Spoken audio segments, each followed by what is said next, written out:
오늘 은혜 받으실 하나님의 말씀은 신약성경 마태복음 10장 1절 그리고 5절로 8절의 말씀이 되겠습니다. 마태복음 10장 우선 1절을 봉독하겠습니다. 예수께서 그 12제자를 부르사 더러운 귀신을 쫓아내며 모든 병과 약한 것을 고치는 권능을 주시니라. 예수께서 12를 내어보내시며 명하여 가라사대 이방인의 길로도 가지 말고 사마리아인의 고을에도 들어가지 말고 차라리 이스라엘 집에 잃어버린 양에게로 가라.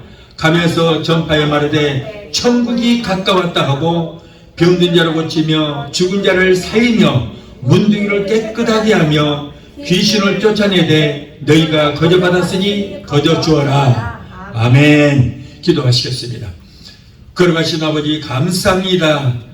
오늘 또 부족한 영혼이 되어서 오셔서 감히 하나님의 말씀을 전하게 하여 주시니 감사합니다. 성령께서 종의 입술에 기름부심이 넘치게 되게 도와주시옵소서. 오늘 전해드린 말씀 가운데서 하나님의 세미한 음성이 들려지게 하시고 하나님을 만나는 역사가 있게 되게 도와주시옵소서. 예배를 회방하는 저주받은 낙한 원수마귀를 멸해주시고 오직 성령께서만이 우리를 붙들어 주시옵소서.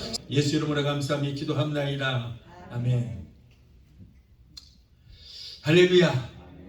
오늘은 마태복음 10장 1절 그리고 5절로 8절을 본문으로 해서 예수님의 권세와 성도에게 주신 권세라고 하는 제목으로 우리 함께 은혜 받기로 원합니다. 세상 사람들과 영적인 사람들은 신분이 다르기 때문에 세상을 살아가는 방법도 다르고 삶의 목적도 다릅니다. 세상 사람들은 돈의 힘으로 살고 세상 지식으로 살고 권력의 힘으로 살아가지만은 그러나 우리 영적인 사람들은 물론 그것들도 우리가 필요합니다. 그러나 무엇보다도 신령한 영역으로 우리는 살아가야 되는 거예요. 예수님은 다스리시고 정복하시고 지배하시는 능력과 권세를 가지신 분입니다. 그러므로 우리 성도들도 예수님께서 주시는 능력과 권세로서 세상을 승리로 살아가야 될 줄 믿습니다. 자, 첫째로 예수님께서 이 땅에 오신 세 가지 목적이 있습니다. 자, 첫 번째 목적은 뭐냐? 죄인을 불러서 회개시키기 위해서 오셨다. 누가복음 5장 32절에 보면 내가 의인을 부르러 온 것이 아니요 죄인을 불러서 회개시키기 위해서 왔다라고 했습니다. 건강한 사람에게는 의원이 쓸데없고 병든 사람에게 의원이 필요하듯이 예수님은 자칫 의인이라고 하는 사람들을 부르러 온 것이 아니라 죄인을 불러서 회개시키기 위해서 왔다는 거예요. 어떤 사람은 교회에 나오십시오 그러면은 아유 나는요 죄가 많아서 예수를 믿지 못합니다. 죄가 많아서 교회에 못 나오겠다는 거예요. 여러분 교회는 죄 없는 의인이 오는 것이 아니고 죄인이 와서 회개하는 곳이에요. 어떤 사람은 예수 믿으러 가면은 아이고 목사님 나는요 아직 담배도 못 끊고 술도 못 끊었습니다. 그러니까 나중에 술 담배 다 끊고 가겠습니다. 이런 사람도 있어요. 여러분 교회는 술 담배 끊고 오는 것이 아니고 와서 끊는 것입니다. 와서 은혜 받으면은 자동적으로 여러분 술도 끊고 담배도 끊게 되어 있습니다. 도적이 나와서 변화되는 것이 바로 교회예요. 평양의 깡패 김일도가 그렇게 꼴통이 어쩌다 예수 믿고 회개하고 성령을 받으니 그가 변하여 능력 있는 주의 종이 됐어요. 술주전병이 마약 중독자가 변하여 장로도 되고 권사도 되고 집사도 되는 것이 바로 이 교회라는 것입니다. 이런 사람들이 예수 믿고 성령 받으면 더 잘 믿어요. 더 화끈하게 변화가 되어도 화끈하게 변화가 됩니다. 그러나 물에 물 탄 듯 술에 술 탄 듯 하는 사람들은 별로 표가 안 나요.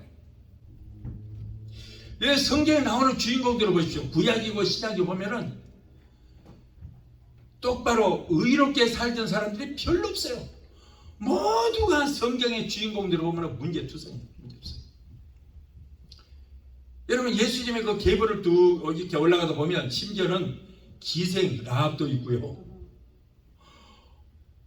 온갖 아주 죄 많은 사람들이 전부 그런데 다 변화가 되어서 하나님께서 그들을 귀하게 쓰는 것을 우리가 볼 수 있습니다. 호세아 선지자는 오라 우리가 여호와께로 돌아가자. 여호와께서 우리를 찢으셨으나 도로 나게 하실 것이요 우리를 치셨으나 싸매어 주실 것이라고 호세아 6장 1절에 말씀하고 있습니다. 하나님께서는 아무리 흉악한 사람이라 할지라도 회개하고 돌아오면은 반갑게 맞아주시는 좋으신 우리 아버지가 되시는 것이. 그러므로 너희 약함을 회개하고 주께 기도하라. 혹 마음에 품은 것을 사하여 주시리라고 사도행전 8장 22절에 말씀을 하고 있습니다. 자, 20세기 최고의 설교자 하면은 영국 출신 스펄전 목사님 우리가 들 수 있습니다. 그런데 이 목사님은 뭐라고 그랬냐? 메마른 눈으로 천국에 올 자가 아무도 없다 그랬어요. 한 사람이 천국에 들어가는 데는 오직 어린 양 대신 예수 그리스도의 보혈과 그 앞에 회개하는 눈물 한 방울밖에 없다는 거예요. 그렇게 회개가 중요한 것입니다. 하나님이 죄인을 찾으시는 것은 죄인의 상태를 용납해서 찾으실 것이 아니라 회개할 것을 촉구하시며 회개 후에 변화된 모습을 바라보시기 때문에 죄인을 찾고 또 찾으시는 거예요. 성경 그래서 회개할 것을 거듭 경고하면서 마지막 선지자요 신약의 예수님의 길을 예비하러 왔던 세례 요한이 첫 번째 외치는 복음에 말씀하여 회개하라. 천국이 가까웠다. 예수님이 이 땅에 오셔서 성령 세례를 받으시고 메시아로서의 사명을 감당하시면서 첫 번째 외치는 말씀하여 회개하라. 천국이 가까웠다는 거예요. 12 사도들도 마가의 다락방에서 성령 충만히 받고 사도로서의 사명을 감당하면서 첫 번째 외치는 말씀이에요. 예수님께서 가는 곳마다 너희는 회개를 외치라고 그랬잖아요. 그래서 그들도 첫 번째 외치는 복음이 바로 회개하라 천국이 가까웠느니라 라고 이 말씀을 심차게 외쳤던 거예요.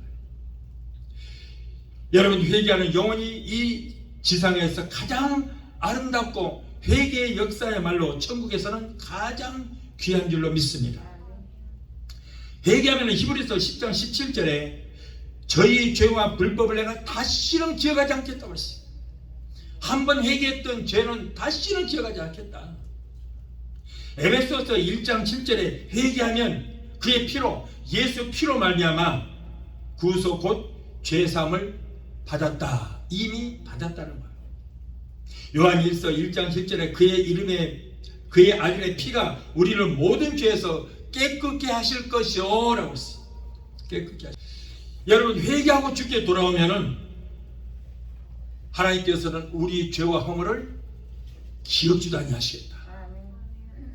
오늘날 참 안타까운 것은 우리 모두가 죄인이라는 거예요. 교회 와서 예수를 믿어도 죽을 수밖에 없는 죄인. 그러면서 대표기도 하라고는 마무리를 뭐라고 하냐, 이 죄인 공로 없으나 예수님 이름으로 기도했습니다 그래요. 그러면 그 기도는 하나님 앞에 상달이 될까요 안 될까요? 안 돼요.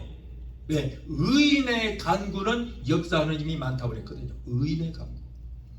그래 자칭 내가 죄인이라고 한다면 그 예수 믿는 것도 아니고, 그리고 그런 사람은 기도해봐야 하나님 앞에 상달이 되지 않는 거예요. 겸손해서가 아니라 이 말씀을 몰라서 그래요. 분명히 하나님 그랬잖아요. 너희 죄를 내가 다시는 뭐라고? 기억하지도 않겠다. 너희 회개만 하면 너희 죄를 주의 등 뒤로 던져버리겠다. 너희가 회개하면 발로 밟아서 그 죄를 발로 밟아서 태평한 깊은 곳에 가장 깊은 곳에 던져버리겠다고 말씀하셨어요. 그래 아들의 피가 우리는 모든 죄에서 깨끗하게 하실 것이요 라고 했어요. 그렇기 때문에 우리는 죄책감을 없애야 돼요. 없애야 돼요. 우리가 예수를 믿고 회개했으면 그 죄는 다시는 기억하지 말아야 돼요. 하나님도 기억을 못하는데 자꾸 나는 죄인이라고 들쳐매면 그거 되겠어요? 또한 예수님께서 오신 두 번째 목적은 자기 목숨을 대속물로 주시기 위해서 오셨다. 마태복음 20장 20절 28절에 인자가 온 곳은 섬김을 받으려 함이 아니라 도리어 섬기려 하고 자기 목숨을 많은 사람의 대속물로 주기 위해서 오셨다 그랬어요. 예수님은 남에게 도움을 받는 생활을 하러 오신 것이 아니고 남을 돕기 오셨다. 우리를 돕기 위해서 오셨다. 그래서 예수님은 첫 번째 보혜사가 되는 거예요. 보혜사는 뭐예요? 돕는 분이다. 그래서 예수님은 첫 번째 보혜사고 성령님은 다른 보혜사라고 했어요. 다른 보혜사. 예수님이 아닌 다른 보혜사. 내가 아버지께 부탁하여 나 아닌 다른 보혜사를 너에게 보내줄 것이라. 그분이 바로 성령님이에요. 그리고 예수님은 바로 도움을 받으러 오신 것이 아니고 우리를 돕는 보혜사로 오셨다고 말씀하셨어요. 그리고 예수님의 생애를 보면 단 1분 1초도 자신을 위해서 살지 않았어요.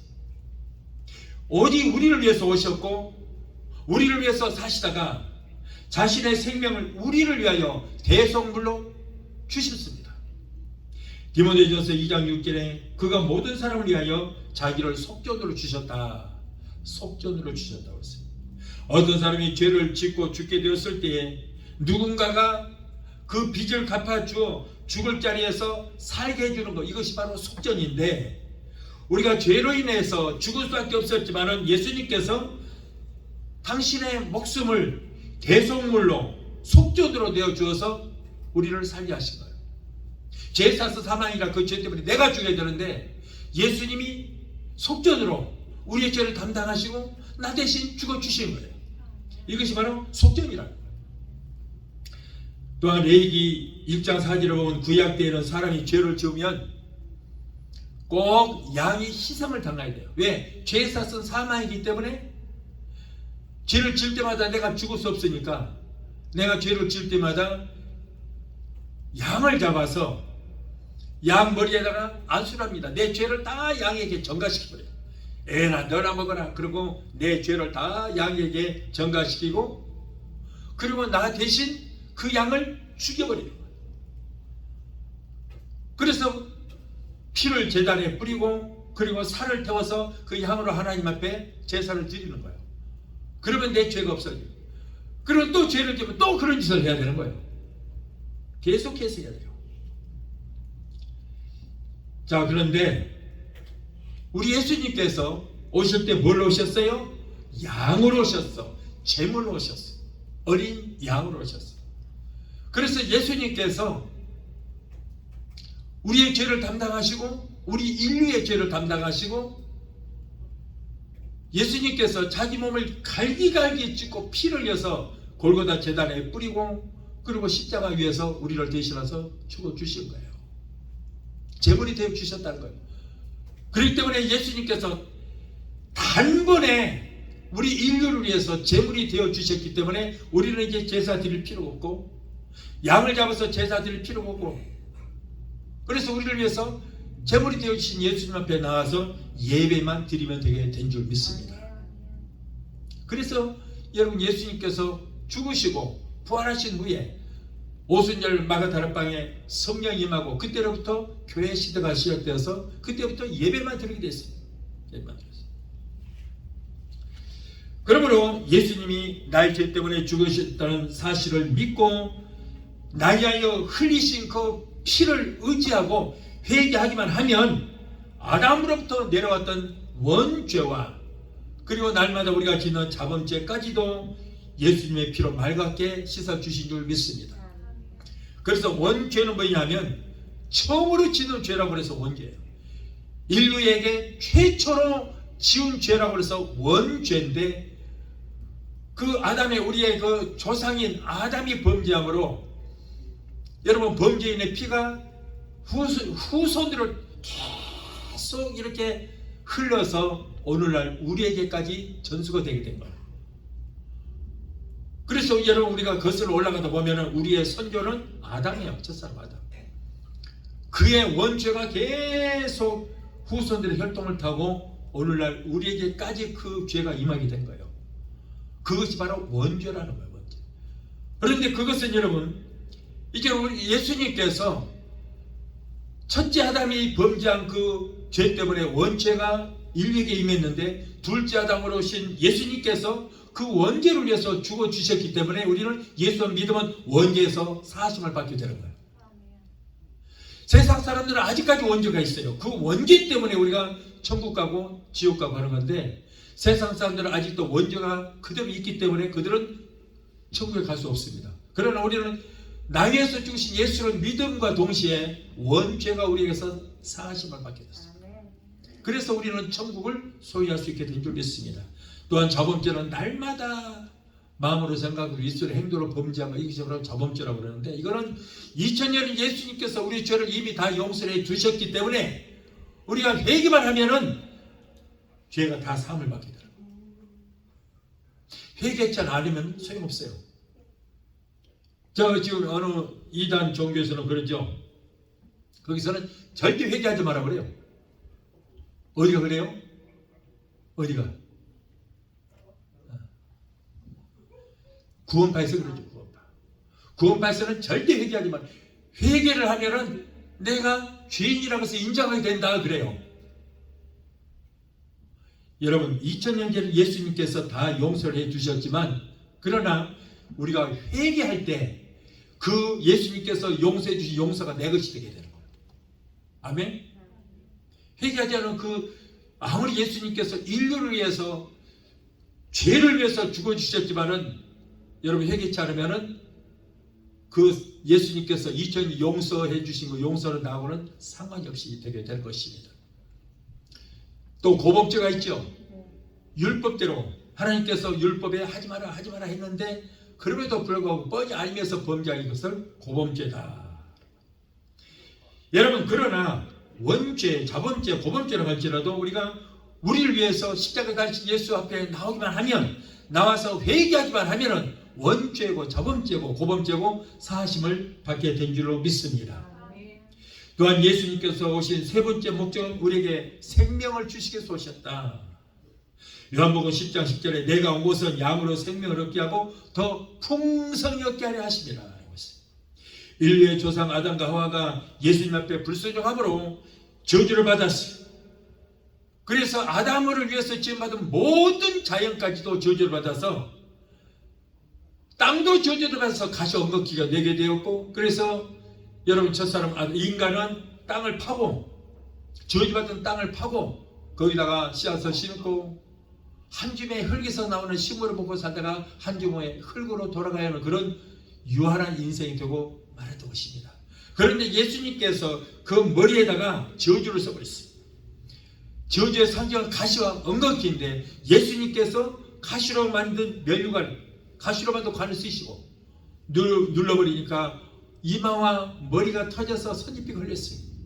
그래서 머리에 가시관을 쓰신 예수를 믿을 때 우리는 저주에서 속량함을 받게 된 줄로 믿습니다. 그리고 이제 우리는 저주받은 생명이 아니고 영원한 생명을 얻게 된 거예요. 여러분 요한복음 3장 16절에 하나님이 세상을 이처럼 사랑하사 어느 정도 독생자 아들을 주기까지 사랑하사 이는 저를 믿는 자가 멸망치 않고 영생을 얻게 하시리라고 했어요. 저주받은 생명이 예수 그리스도를 믿음으로 저주에서 속량함을 받아 우리는 죽을 모습이 아니고 영원히 사는 역사가 일어나게 된 줄로 믿습니다. 여러분 죽음이라고 하는 것은 지난번에도 제가 말씀드렸습니다. 죽음이라고 뭐예요? 분리된다는 거예요. 그런데 분리되는 것이 두 번 있어요.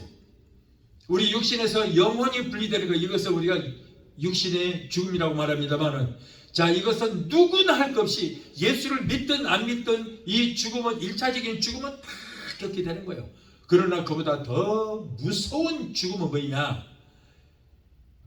여러분, 하나님과의 분리됨이 가장 무서운 죽음인 것이죠. 우리는 육신에서 영혼이 이탈되면은 천국에 가서 하나님을 만나야 되잖아요. 그래서 육신은 우리가 흙에서 와서 흙으로 돌아가지만은 내 안에 내 영은 하나님 나라에 가서 하나님과 영원히 사는 거예요. 그래서 우리는 영생을 얻었다고 해요. 영생, 영원한 생명을 얻었다. 영생이요. 그러나 여러분, 정말 죽음은 뭐냐면 바로 하나님과의 분리됨이에요. 하나님과 분리되어서 여러분, 하나님 나라 가지를 못하고 저 불과 유황으로 도는 불못에 들어가게 되면 그것이 2차적인 죽음, 그게 가장 무서운 죽음입니다. 그러므로 우리는 여러분, 1차적인 죽음은 두려워할 건 아무것도 없어요. 천국 가기 위해서는 어떻게 해야 돼요? 죽어야 가요. 죽어야 가는 거예요. 그래서 여러분, 우리 예수님께서는 이렇게 우리에게 영원한 생명, 영생을 주시기 위해서 오셨다라고 말씀합니다. 자, 둘째로 예수님의 보혈은 3가지의 능력이 있다. 예수님의 보혈은 첫째로 죄를 사하시는 능력이 있다. 에베소서 1장 10절에 그의 피로 말미암아 구속 곧 죄사함을 받았다. 그의 피로 구속 곧 죄사함을 받았다고 했습니다. 인간의 죄는 지식이나 권력이나 재력으로 또는 수양으로 해결될 수 있는 것이 아닙니다. 저 힌두교 믿는 사람들은 저 인도의 겐지스강에 들어가서 시체도 둥둥 떠오르고 소가 죽어서 썩은 소가 둥둥 떠내려가는데 거기에 들어가서 막 더러운 물에 가서 목욕을 하는 거예요. 그래야만 죄가 씻음 받아서 그래서 좋은 곳에 간다는 거예요. 그 더러운 곳에 가서 그 더러운 물로 씻는다고 해서 여러분, 내 안에는 죄가, 보이지도 않는 죄가 씻음 받을 수가 없게 되는 거예요. 말도 안 되는 얘기예요. 그러나 예수님이 우리를 위하여 대속물로 십자가에서 피 흘려 죽이신 것을 믿으면 우리는 죄에서 속죄함을 받게 될 줄 믿습니다. 요한 1장 7절에 보면 예수의 피가 우리를 모든 죄에서 깨끗하게 하실 것이요 그랬어요. 예수의 피가. 예수님께서 우리를 위하여 속죄의 피를 흘린 것을 믿고 날마다 회개할 때 히브리서 10장 17절의 말씀처럼 우리 하나님은 우리의 죄와 불법을 다시는 기억지도 않겠다고 말씀을 하고 있습니다. 나의 죄를 씻기는 예수 피밖에 없어요. 나의 죄를 씻기는 예수의 피밖에 없네. 나를 정케 하기도 예수의 피밖에 없어요. 할렐루야. 예수의 피를 의지해야 되는 거예요. 여러분, 아무리 교회라고 할지라도 예수 피가 없으면 그 교회는 교회가 아닙니다. 예수의 피가 있어요. 우리는 예수의 피를 믿어야 돼요. 또한 예수님의 보혈은 화평케 하시는 능력이 있다. 화평케 하는 능력이 있다. 골로새서 1장 20절에 십자가의 피는 화평케 하는 능력이 있다라고 했어요. 이사야서 59장 1절에 보면은 여호와의 손이 짧아서도 아니고 귀가 둔하여서도 아니고 하나님과 인간의 사이에 죄악이 담이 있어서 구하여도 하나님께 상달이 되지 못한다고 했어요. 그러나 하나님과 인간 사이에 막힌 죄악의 담을 예수님께서 무너뜨려 버렸어요. 여러분, 하나님께 범죄하면은 죄악의 담이 딱 가로막혀요. 하나님과 우리 사이에 죄악의 담이 막고 있어요. 내 말이 아닙니다. 성경에 그랬잖아요. 우리가 아무리 기도해도 응답이 되지 않은 것은 하나님의 손이 짧아서도 아니고 하나님의 귀가 둔하여서도 아니고 인간과 하나님의 사이에 죄악의 담이 가로막혀 있기 때문이다 그랬거든요. 그래서 우리의 기도가 하나님 앞에 상달되지 않는다고 이사야서 59장 1절을 분명히 말씀하고 있어요. 그래서 우리가 범죄하면 하나님과 우리 사이에 죄악의 담이 딱 막고 있어요. 그런데 예수님께서 우리의 모든 죄를 담당하시고 내가 다 이렇다고 선포하셨습니다. 그럴 때 우리의 죄악의 담이 무너져 버린 거예요. 무너졌어요. 자, 죄악의 담이 무너졌다는 건 징조가 뭐냐? 바로 성소의 휘장이 자, 성소에 휘장이 있는데 대제사장밖에 그 지성소까지 들어갈 수 있습니다. 대제사장만 들어갈 수 있어요. 그런데 만일에 대제사장이라도 죄가 있으면은 지성소까지 들어가지 못합니다. 왜? 바로 죽임을 당하는 거예요. 죽어요. 그래서 대제사장이 지성소까지 들어갈 때에 그냥 들어가는 것이 아니고 발목에다가 방울을 달고 들어갔어요. 그리고 이 발목에다가 긴 끈을 달고 들어갑니다. 그래서 계속 대제사장은 지성소에 들어가서 발을 굴려서 아기나 살아있다고 방울 소리 내게 되는 거예요. 그런데 아무 소리가 없어요. 그러면 죽었나? 그 시신을 가지러 들어갈 수도 없으니까 줄로 잡아 당겨서 밖으로 끌어내리는 거예요. 자, 그런데 예수님께서 내가 다 이뤘다고 선포하시고 운명하실 때 성소 휘장이 쫙 찢겨 내려갔어요. 왜냐하면 예수님께서 우리의 인류의 죄를 다 속량하셨잖아요. 다 담당하셨어. 그래서 우리는 모두가 예수님 앞에 나오면 용서받은 의인이 되기 때문에 죄인의 신분이 아니기 때문에 우리가 하나님 만날 수 있는 거예요. 자, 여러분, 이 교회는 옛날 같으면 성소고 지성소입니다.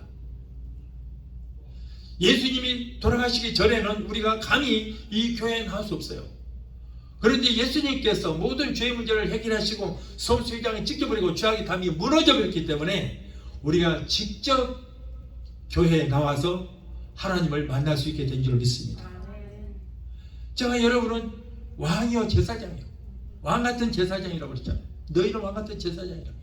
왕이요 제사장이요. 우리 한 사람 한 사람이 여러분 제사장이에요. 그래서 성소에 있는 뭐 제사장, 대제사장 필요 없어요. 우리가 제사장이에요.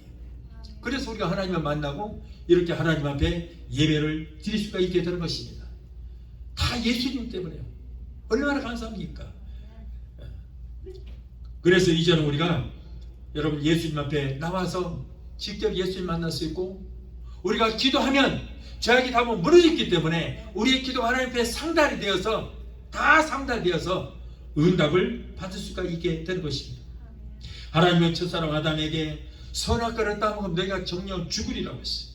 자, 이 너희가 정령 죽으리라, 선악과를 따먹지 마라, 정령 죽으리라 하는 이 계약이 바로 첫 언약인데, 이것을 우리는 원시 계약이라, 하나님과 인간과의 관계에서 법을 만들어 거예요. 법을.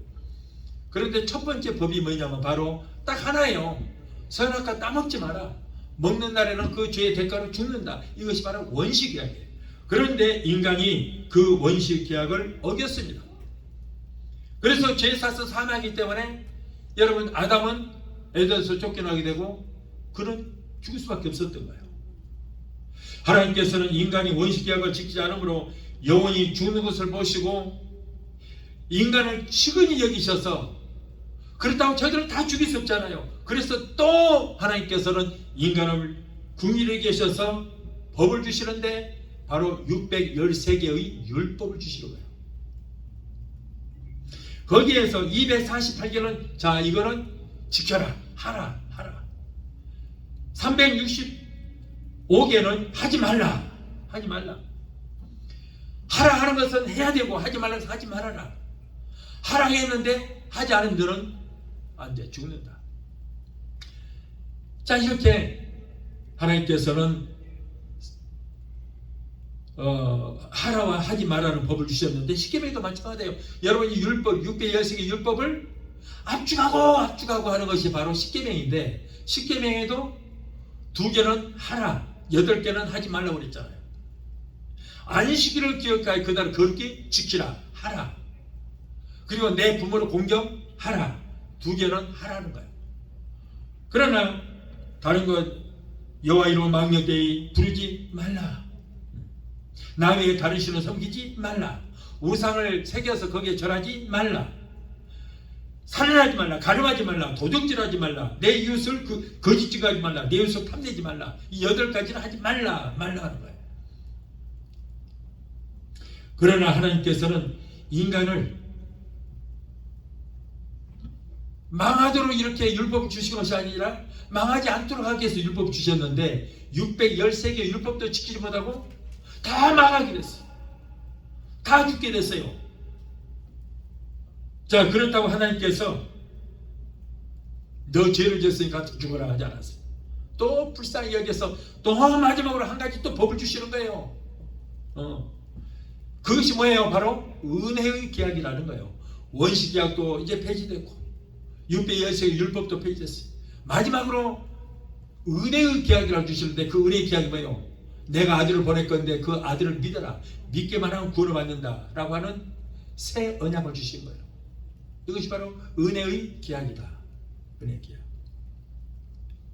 자, 그래서 예수님께서 이 땅에 오셨고 예수님께서 우리의 죄값을 그의 생명의 피로 갚아주시고 이제 십자가에서 내가 다 이뤘다고 선포하실 때 이제는 원시 계약도 예수님이 이루어버린 거예요.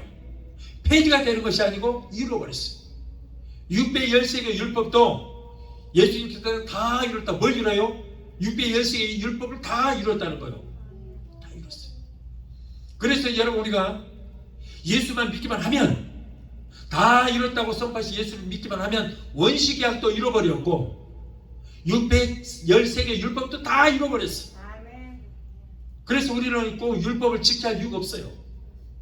예수만 믿으면 다 잃어버렸어요. 그래서 예수님이 내가 다 이뤘다고 했어요.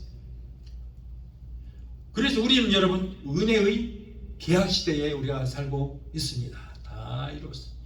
예수님께서 나의 죄를 위하여 머리에 가시관을 쓰시고 피 흘리시고 속죄물이 되어 주어주셨는데 이 사실을 믿을 때에 아담으로부터 전이 내려온 저주가 물러가고 자유함을 얻게 되었고 십자가에서 내가 다 이뤘다고 승리를 선포하신 예수를 믿을 때에 인간이 지키지 못할 원시 계약도 행위 계약도 이제는 다 이루어버린 줄로 믿습니다.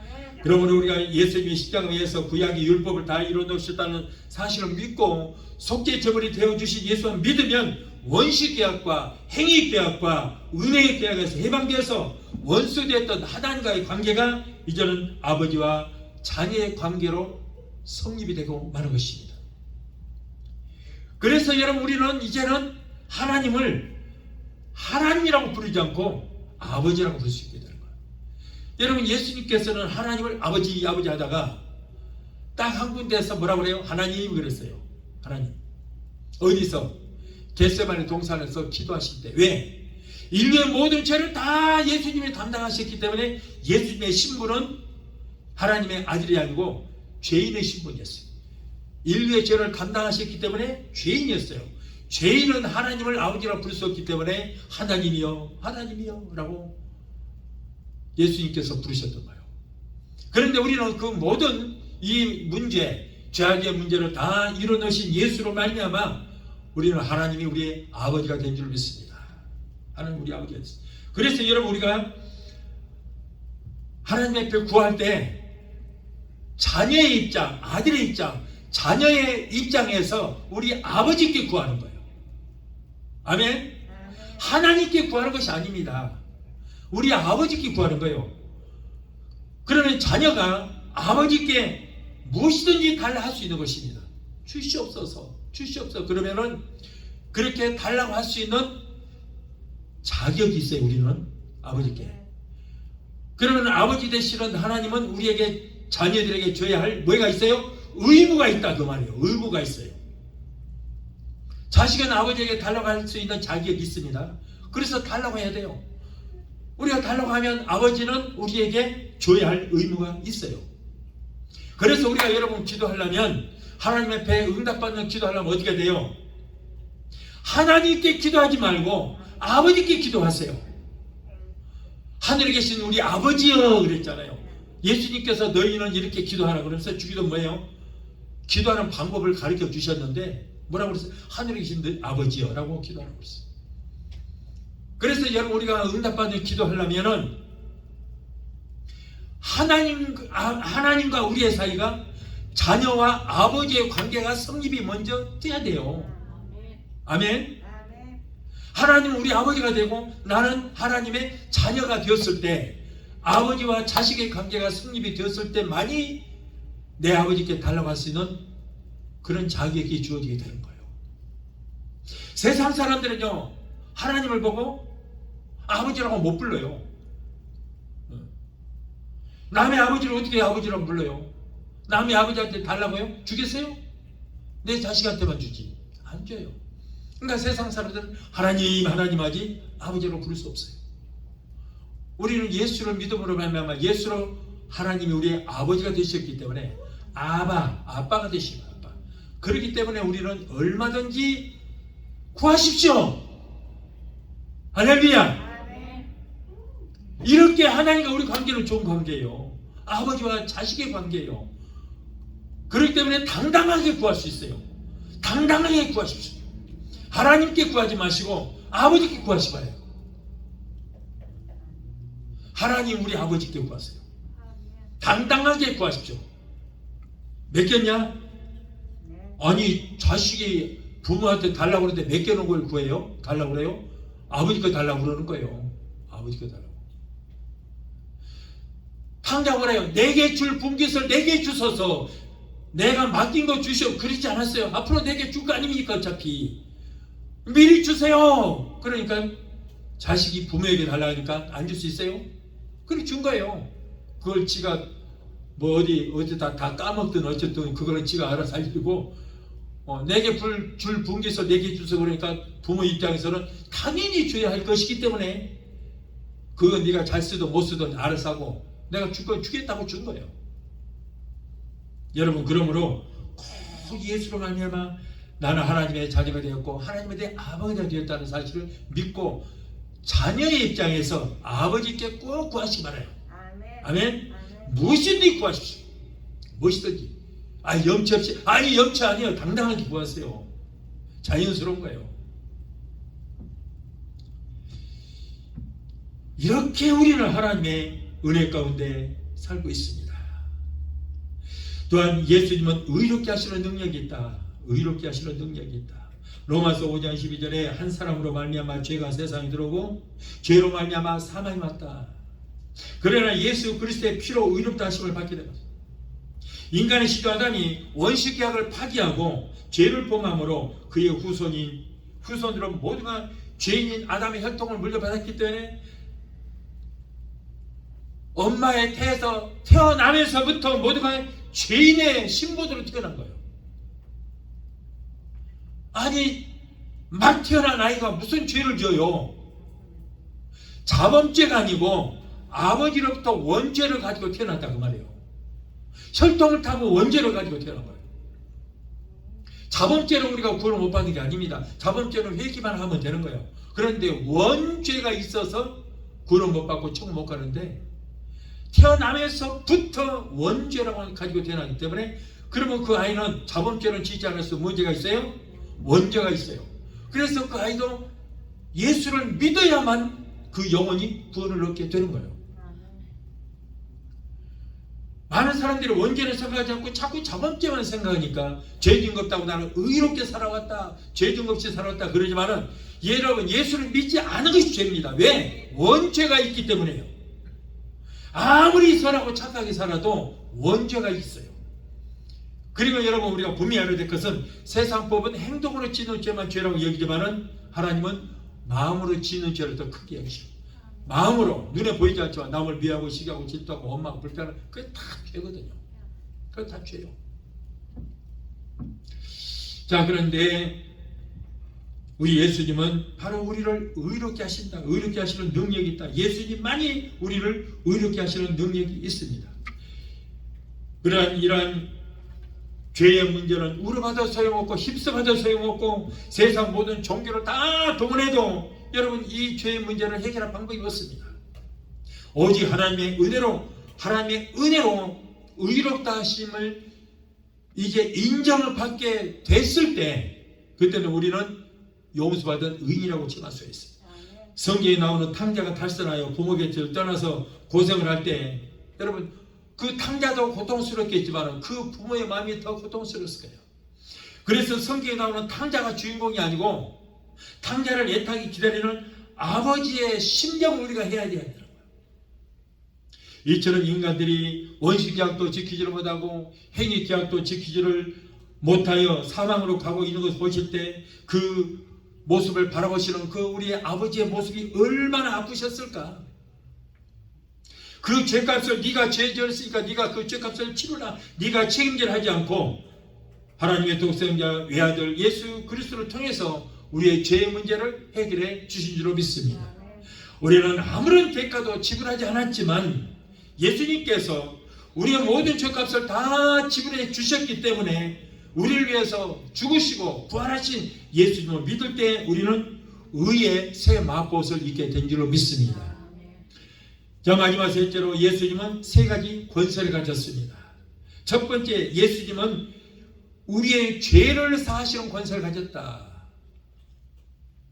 마태복음 9장 6절에 예수님은 세상에서 죄를 사하시는 권세를 가졌다고 했습니다. 어떤 청년이 젊은 나이에 타설을 했습니다. 세상에서 막 술도 마시고 죄를 지면서 살다가 죄 때문에 중풍이 걸려서 고통을 당하던 중에 좋다는 약을 다 써봤습니다. 그러나 백약이 무효였습니다. 절망 중에 있던 청년은 복된 소식을 듣게 됐어요. 예수님에 대한 복음을 듣게 됐습니다. 나사렛 출신이라는 그 예수가 있는데 그 청년을 만나면 어떤 병에 걸렸을지라도 다 고침을 받을 수 있다는 그런 복된 소식을 듣게 되었습니다. 그러던 어느 날 예수님이 가버나움에 오셨다는 소식을 듣게 되었습니다. 그래서 이 청년들은 중풍에 걸린 친구를 들것에 싣고 예수님이 계시는 가버나움에 어느 집에 가봤습니다만 사람이 꽉 차서 들어갈 수 없습니다. 그렇다고 그들은 포기하고 집으로 돌아가지 않았어요. 다음에 뭐 만나지 뭐 그냥 가자 그러지 않았어요. 기왕 온 거 끝까지 우리는 예수님 만나고 가자. 그래서 그 집에 지붕으로 올라가서 지붕을 뚫고 들것을 내려서 예수님 상 앞에 내려놨습니다. 얼마나 큰 믿음입니까? 예수님도 감동하셨어요. 그래서 예수님은 중풍병자와 친구들의 믿음을 보시고 중풍병에 걸린 청년에게 안수하지 않았습니다. 다른 하지 않았어요. 뭐예요? 딱 한 가지. 너의 죄 사함을 받았느니라 라고 선포했어요. 이제 너희가 죄 사함을 받았으니 이제는 들것을 너희가 싣고 왔던 그 들것을 들고 집으로 돌아가라고 그랬습니다. 그 청년이 믿음으로 순종했을 때 자리에서 벌떡 일어나서 자기를 들고 왔던 들것을 들고 집으로 돌아가는 역사가 일어나게 되었던 거예요. 자, 여기서 예수님께서는 그의 죄를 사하여 주셨고 이 청년은 순종했기 때문에 이런 기적의 역사가 일어나게 됐던 것입니다. 예수 피만이 더럽고 추악한 우리의 죄를 깨끗하게 씻을 수가 있습니다.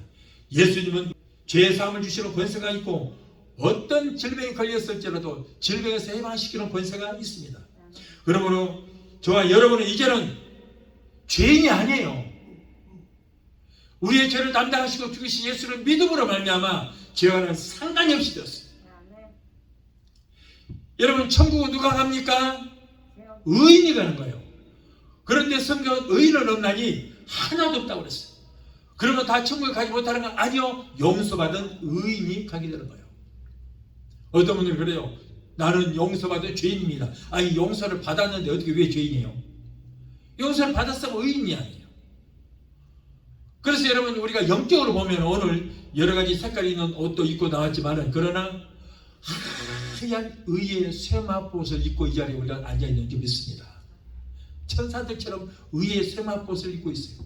하나님께서 영적으로 보실 때는 모두가 다 하얀 천사 같은 의의 쇠마포옷을 입고 있는 하나님께서 인정하시는 용서받은 의인이 됐다는 것을 꼭 믿게 되시기 바랍니다. 아멘. 절대 우리는 죄인이 아니에요. 이제는. 아멘? 아멘. 죄인이라면 여러분 예수 안 믿는 거예요. 죄인이라면 아직까지도 나는 하나님의 자녀가 아니에요. 여러분, 죄인의 신분이라면 내 기도가 하나님께 상달되지 않으면 처음부터 못 갑니다. 그러나 이미 예수로 말미암아 우리는 죄에서 사심을 받았고 용서받은 의인이 된 것을 꼭 믿으시기를 바랍니다. 다음으로 예수님은 심판하시는 권세가 있다. 요한복음 5장 27절에 심판하시는 권세가 있다고 했습니다. 예수 그리스도를 믿는 사람은 예수님의 영접감과 동시에 이미 저와 여러분들은 심판을 받았습니다. 그러므로 우리는 천국을 가게 되지만은 그러나 하나님의 아들이 인류를 위해서 피 흘려 주셔서 죄의 문제를, 사망의 문제를 해결해 주셨음에도 불구하고 예수를 믿지 않은 사람들은 이 땅에서 아무리 선하고 착하게 살아도 하나님의 장부에는 심판받고 지옥 갈 사람이라고 딱 기록되어 있어요. 여러분, 심판이라 뭐예요? 심판이 뭡니까? 심판이 무슨 정죄를 하는 심판이 아니고, 심판이라는 것은 죄와 의를 판단한다는 거예요. 재판하는 것입니다. 그런데 저와 여러분들은 이미 예수를 믿음과 동시에 죄인의 신분이 아니고 하나님께서 우리를 의인이라고, 용서받은 의인이라고 이미 심판을 하셨기 때문에 하나님의 생명록에 기록이 되게 된 것입니다. 그래서 우리는 여러분 천국 갈 팔자가 되고 만 거예요. 세상에서 아무리 선하고 착하게 살아도, 구제를 많이 한다고 할지라도 예수가 없으면은 하나님의 심판대에 서게 될 것이고, 그리고 불과 여왕으로 타는 불못에 들어갈 수밖에 없는 거예요. 우리가 선하고 착하게 살아라, 구제도 많이 하라. 자, 이것은 우리가 그러한 행위로서 천국 가는 것이 아니에요. 우리는 구원을 받았고 하나님의 자녀가 되었기 때문에 선하고 착하게 살고 하나님의 자녀답게 살고 구제하면서 살아라, 그것이지 그것들이 천국 갈 수 있는 조건이 되는 것이 아니라 그 말이에요. 천국 갈 수 있는 조건은 오직 우리의 죄와 모든 불법을 사하시는 예수를 믿는 것밖에 없는 것을 꼭 믿게 되시기를 예수 이름으로 축원합니다. 또한 하나님께서는 이제는 성도들에게도 권세를 주셨어요. 요한복음 1장 12절에 어떤 권세를 주셨는가? 하나님의 자녀가 되는 권세를 주셨다. 얼마나 축복인지 몰라요. 죄로 더럽혀진 우리가 감히 하나님 앞에 설 수도 없었는데 예수님 때문에 우리가 하나님의 자녀가 됐어요. 그래서 우리는 하나님을 아버지라고 부를 수가 있게 된 줄로 믿습니다. 신명기 8장 17절로 18절로 하나님께서 자녀들에게 또 무슨 권세? 재물을 얻는 권세를 주셨다. 여러분, 우리가 재물을 얻고 성공했다면 그것은 하나님께서 우리에게 지혜를 주셨고 축복을 주셨기 때문인 것입니다. 그럼에도 불구하고 하나님께 감사하지 못하고 제멋대로 살아가는 사람들은 하나님 앞에 책망을 받게 됩니다. 하나님께서 우리에게 엄청난 성공과 재물을 얻기를 원하시는 것입니다. 그런데 우리가 얻지 못하면서 왜 그래요? 구하지 않았기 때문에. 우리가 구하되 하나님의 영광을 위해서 구하면 하나님께서 풍성하게 채워주시게 될 줄 믿습니다. 여러분, 우리가 우리의 아버지가 되시고 복의 근원 되시는 하나님 앞에 복을 구하시기를 바라요. 어떤 사람들은 여기 가서도 빌고 저기 가서도 빌고 다리도 빌고 하지만은 여러분, 그것들이 인간들이 만든 조각품이 무슨 복을 주겠어요? 무슨 복을 줍니까? 여러분, 복 주신 분은 하나님밖에 없습니다. 복의 근원 강림하사 찬송하게 하소서. 하나님만이 복을 주시는 거예요. 여러분, 오늘날 많은 사람들이 그래요. 축복, 여기서 내가 축복, 하나님께 복을 구하라, 하나님께 축복을 구하라 그러면은 저 목사는 말이야 맨날 축복 한다고 그래요. 자, 이거는 누가 하는 소리예요? 마귀가 하는 소리예요. 축복 못 받게 하게 하려고. 여러분, 기독교에 복음이 들어가는 나라는 항상 축복과 동시에 같이 들어갑니다. 같이 들어가요. 그래서 여러분, 꼭 전쟁이 일어나는 나라들은 미국이 들어가잖아요. 미국이 들어가면서 선교사가 꼭 같이 들어가 있어요. 선교사가 들어가서 꼭 복음을 전합니다. 그래서 그 나라가 예수를 받아들이게 되면은 그 나라에 꼭 복이 많은 거예요. 대한민국도 여러분 세계 10대 복 받은 나라예요. 자원이 아무것도 없어요. 뭘 복 받을 만한 것 없이. 그런데 여러분, 정말로 복을 받을 수밖에 없는 것은 1,200만 대한민국 국민이 예수를 믿고 있어요. 나라와 민족을 위해서 기도하고 있습니다. 1,200만이에요. 5천만 중에서 1,200만 예수를 믿어요. 3분의 1이 여러분 예수를 믿으니, 그러니 여러분 하나님께서 복을 안 주시겠어요? 미국이 여러분 역사도 없는 나라지만은 세계 최고의 복된 나라가 되면서 머리가 되고 꼬리 되지 않고 위에만 있고 아래 있지 않는 나라, 구해줄지라도 구원을 받지 않는 나라, 온 세계를 치리하는 파수꾼의 나라로 세워진 것이 뭐예요? 복음으로 세워진 나라이기 때문에 유일하게 세계에서 성경에다가 대통령이 손을 얹고 선서하는 나라가 바로 미국이에요. 300년 동안 역사도 안 되는 나라들이 여러분 5,000년 이상 된 나라들을 지배하고 정복하고 파수꾼의 나라로 하나님 쓰시잖아요. 이렇게 여러분 예수만 믿으면 복을 받게 되고 또 예수 믿고 우리는 복을 구해야 되는 거예요. 구하세요. 여러분 구하세요. 기복신앙이라니까 그런 말 듣지 마세요. 기복신앙이라는 것은 뭐냐면 아까 얘기했잖아요. 여기도 빌고 저기도 비는 것이 기복신앙이고 구원은 구하지 않고 축복만 구하는 것이 그것이 기복신앙이에요. 그런데 우리는 이미 구원을 받았고 우리는 이미 심령에 천국을 소유하고 있기 때문에 천국은 가난이 없어요. 천국은 모든 걸 다 있어요. 이 땅에 살지라도 우리는 천국을 누리며 사는 우리 모두가 되어야 될 줄 믿습니다. 그래서 구하라는 거예요. 그래서 분명히 성경 마태복음 7장 7절을 8절에 구하라 그러면 너에게 주실 것이요 찾으라 찾을 것이요 문을 두드리라 그러면 너에게 열릴 것이니 구하는 이마다 얻을 것이요 찾는 이가 찾을 것이요 두드리는 이에게 열릴 것이라고 했어요. 여러분 아무리 미개한 나라라도 이렇게 기독교 복음만 들어가면은 문맹국가가 문명국가로 바뀌게 되고 미개한 나라들이 기독교 복음만 들어가면 문명이 발달한 하나님의 축복이 크게 들어가는 나라가 되고 마는 거예요. 그래서 신명기 28장 1절로 14절에 신명기 30장 9절을 봐요. 거기 보면 나가도 복을 받고 들어가도 복을 받고 무양의 새끼가 복을 받고 너희가 손을 하는 모든 일에 내가 복을 주실 것이다 이렇게 말씀하고 있어요. 그러면 여러분 꼭 하나님의 배 복을 구하시기 바랍니다. 구약에는 이 땅에서 잘 먹고 잘 사는 복만 그런 세속적인 복만 구했어요. 하나님 잘 믿으면 이런 복 저런 복을 주시는다 그랬는데 예수님은 복을 재부는 것이 아니고 축복 플러스 뭐예요? 구원을 가지고 오시죠. 축복 플러스 천국을 가지고 오시죠. 그래서 요한 3서 2절에도 뭐예요? 사랑하는 자여 너의 영혼이 잘돼같이 영혼이 잘돼같이 이 땅에서 살면서는 모든 범사가 다 잘되고 영육간에 강건하기를 내가 강구하더라고 그랬어요. 영혼이 잘되고 이 땅에서 살면서 누려야 할 모든 세속적인 복도 그리고 영육간의 강건한 축복도 받기를 원하시는 그 하나님의 뜻인 줄 믿습니다. 하나님의 자녀된 우리는 여러분 우리의 아버지 되시는 하나님께서 영혼이 잘되는 축복 모든 범사가 잘되는 축복 세속적인 축복 이거는 그리고 건강 축복 받기를 원하십니다. 여러분 구하시기 바라요. 그래서 성경에 내 입을 넓게 열라 내가 채우리라 입을 넓게 열고 크게 열어서 구하시기 바라요. 기왕 구하는 거 여러분 입을 넓게 열고 크게 열어서 크게 구하고 많이 구하시기 바라요.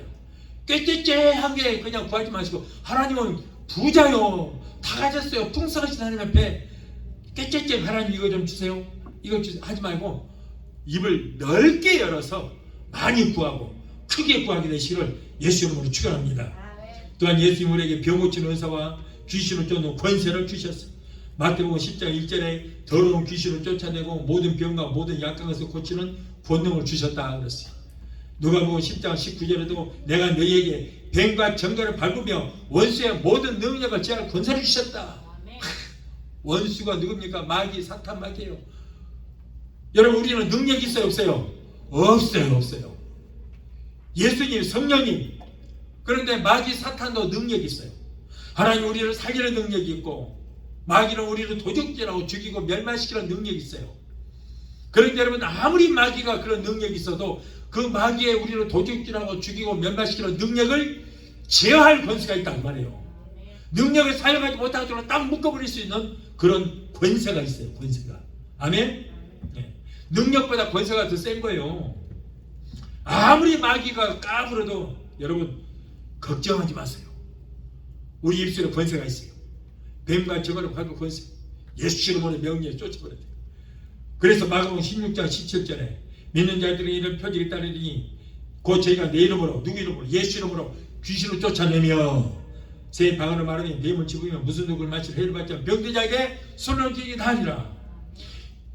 이것이 바로 예수님을 믿는 자에 따르는 표적이야. 예수 믿고 성경에 기록된 말씀 믿을 때에 우리도 입술의 권세로 예수 이름으로 귀신을 쫓아낼 수 있고 병든 자에게 손을 얹어주고 고침하는 놀라운 역사도 일어나게 될 줄로 믿습니다. 우리 입술에는 하늘을 열기도 하고 닫기도 하는 그런 엄청난 권세가 있어요. 그러므로 여러분 그 권세 있는 입술을 명할 때 예수로 명하니 저주는 귀신을 물러갈지어다, 병 많은 때나 갈지어다, 우울증 공황장애 이 갖다주는 악한 요소만 이런 예수로 물러갈지어다라고 명령하면 한 길을 쓸 때도 7길로 깨끗하고 도망하는 거예요. 여러분 믿고 약속된 말씀을 믿고 여러분도 해보시길 바라요. 여러분 성경에는 이런 역사가 언제부터 언제까지 일어난다고 하지 않았어요. 이 땅에 교회가 존재하는 한은 이런 기적의 역사는 동일하게 일어날 줄 믿습니다. 그러면 여러분들은 더 큰 은사를 삼으시기 바라요. 고린도전서 12장 31절에 너희는 더 큰 은사를 삼으라고 했어요. 병 고치고 귀신 쫓는 은사를 만족하지 마시고 더 큰 은사를 여러분 꼭 삼아서 사용하게 되시기를 바랍니다. 그럴 때 우리 주시고 꾸짖지 아니하시는 하나님께서 우리에게 풍성하게 채워 주시게 될 줄로 믿습니다. 우리 찬양 한구하시고 기도하시겠습니다.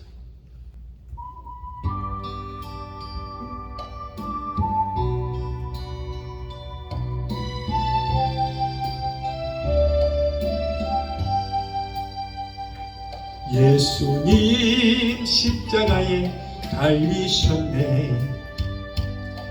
추악한 나의 죄 때문에 예수님 흘리신 그 피로 나의 죄 눈같이 씻겼네. 당신도 오시오 예수님 품으로 그 모습 그대로 새로운 인생 길로 예전엔 어려운 일 많았었고 괴로움도 컸었습니다.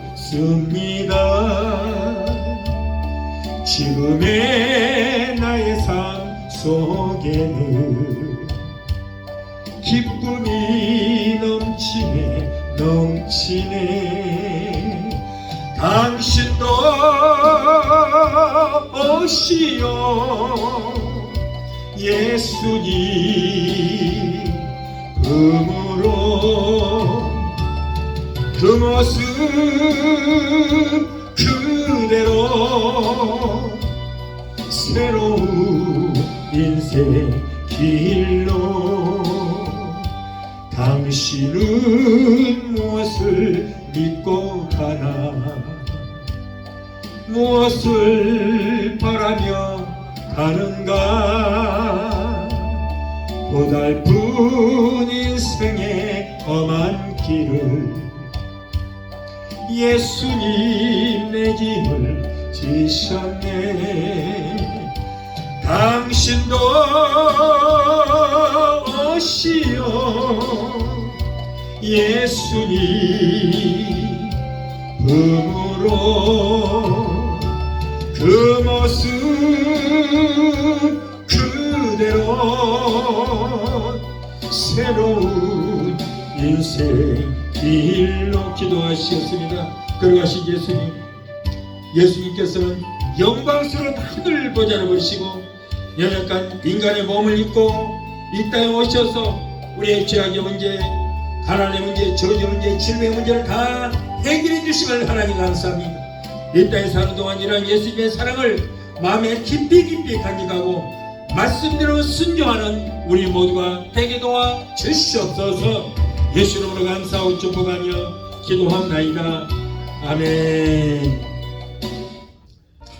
지금은 우리를 죄에서 구원하신 우리 주 예수 그리스도의 그 무한하신 은혜와 아들까지도 아끼지 아니하시고 우리를 위해 내어주시기까지 우리를 사랑하시는 아버지 하나님의 그 극진하신 사랑과 보혜사 성령님의 내조 교통 충만 역사하심의 은혜가 오늘 주일예배에 참석하여 말씀으로 오래받고 돌아가는 성도들의 가정과 가족과 직장과 사업장과 자녀들과 생업과 모든 범사에 오늘 유튜브 영상을 통해 함께 은혜의 자리에 참석하는 저들 모두 가정과 가족과 직장과 사업장과 자녀들과 생활과 모든 범사에 각자 섬기는 교회 위에 베데스다 순복음교회 지금부터 영원토록 함께 하시기를 간절히 축원하옵나이다. 아멘.